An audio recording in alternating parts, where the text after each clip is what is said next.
So আমরা আমাদের জায়গা থেকে সর্বোচ্চ চেষ্টা করব যেন যোগ্য, সৎ এবং দেশপ্রেমিক প্রার্থীদেরকে আমরা ৩০০ আসনে মনোনয়ন দিতে পারি।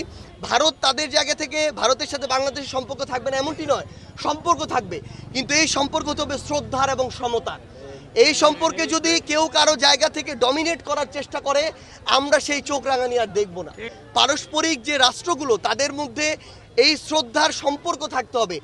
এটা যদি হয় যে ডমিনেন্সের ভিত্তিতে, যেটা বিগত 1 যুগ ধরে আমরা বাংলাদেশ এই ডমিনেন্সটা ফিল করে এসেছি, ভারত তাদের জায়গা থেকে ভারতের সাথে বাংলাদেশের সম্পর্ক থাকবে না এমনটি নয়, সম্পর্ক থাকবে, কিন্তু এই সম্পর্ক হবে শ্রদ্ধার এবং সমতার। এই সম্পর্কে যদি কেউ কারো জায়গা থেকে ডমিনেট করার চেষ্টা করে, আমরা সেই চোখ রাঙানি আর দেখব না। আমরা মনে করি বাংলাদেশের সাথে ভারত বলি, চায়না বলি, আমেরিকা বলি, রাশিয়া বলি, যে কোনো দেশই বলি, আমাদের এই দেশগুলোর সাথে এই সমতার সম্পর্ক থাকবে এবং আমরা বিশ্বাস করি এই পারস্পরিক শ্রদ্ধাবোধের সম্পর্কের ভিত্তিতেই আমরা সামনের দিকে এগিয়ে যাব। এভাবে বাংলাদেশ এগিয়ে যাবে, পৃথিবী এগিয়ে যাবে এবং আমরা সেই আস্থাটুকুই অন্তর্বর্তীকালীন সরকারের উপর রাখতে চাই।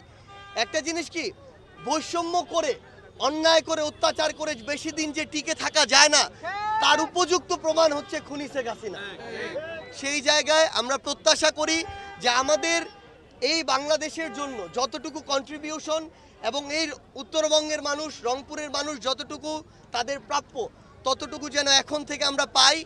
সেটা যদি হয় তাহলে বাংলাদেশ প্রকৃতপক্ষে সামনের দিকে এগিয়ে যাবে।